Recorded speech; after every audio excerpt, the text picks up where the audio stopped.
The apartment complex where I live has a high number of elderly residents, many of whom struggle just to care for themselves, let alone shop and cook a full meal. Seeing their plight, I started something I called the $5 Supper Club. For just $5, they got a hot meal with 2 protein dishes and a side of vegetables. For those with mobility issues, I even delivered it right to their door. I'd been running it for 3 months when suddenly someone jumped out and accused me of using rotten ingredients, claiming my food had sent an old man to the hospital. My father was fine this morning, but after eating your charity meal, he was violently ill, vomiting and everything. He almost died. The very same grandmothers and grandfathers who had been thanking me just a day before now stood silent. Not a single person spoke up in my defense. I thought about the hours I spent every day, starting before dawn, picking out the absolute freshest ingredients, and how I was losing money on every single plate I served. Suddenly, the entire endeavor felt utterly meaningless. Very well, I said, my voice heavy. If that is the case, the $5 Supper Club is canceled. I'm done. Harper, make sure you save me a portion of the braised pork today. My old man loves the way you make it. Harper, my mother can't manage the stairs. Please deliver at the usual time. Thank you. My phone was buzzing constantly, a flurry of messages from the Supper Club's group chat. Then, Mrs. Rodriguez posted a voice note. Oh, thank goodness Harper started this Supper Club.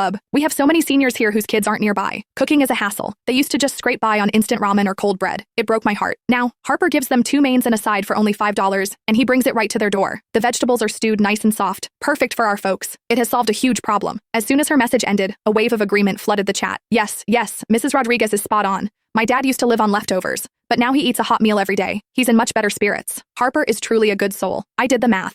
$5 doesn't even cover the cost of the ingredients. He's definitely subsidizing this himself. Watching the messages scroll across the screen, I felt the strength return to my arms as I stirred the pot. For the past 3 months, I'd been up at 5 every morning to drive to the wholesale market for ingredients. Then it was back to washing, chopping, and cooking until the lunch rush at 11. I often didn't finish the deliveries and get a chance to eat my own lunch until 2 or 3 in the afternoon. $5 a meal barely covered the ingredients. Utilities and gas all came out of my pocket. Sometimes, when a senior forgot their wallet, I'd just wave them off. I knew the tastes and dietary needs of everyone in that group chat. Occasionally, a neighbor, feeling guilty, would overpay by $10 or $20, and I'd save that money to buy things like disposable containers or sanitizing wipes for the kitchen. The gratitude and reliance of my neighbors were the only fuel I needed. I was just about to type a reply to the group when a rough voice boomed from the doorway. Harper, get out here! Don't you dare try to run! My heart sank. I put down my stirring spoon and hurried over. Standing in the doorway was a man in his mid-30s, face flushed red, eyes full of aggression. Several neighbors had already gathered nearby, watching the spectacle. Can I help you, sir? I asked, confused. Help me? The man's voice was enormous, making my ears ring. My father ate your supper club meal and now he's violently ill. He's on an IV drip in the hospital right now, nearly dead. Does that sound like something you can help me with? I froze for a second, then quickly pressed for details. Who is your father? What exactly did he eat today? Did he eat anything else with it? My father is Mr. Davies from Building 3, Unit 2. The man pointed a finger at my face, his tone turning even more menacing. He ate the braised pork and the stir-fried greens you delivered yesterday at noon.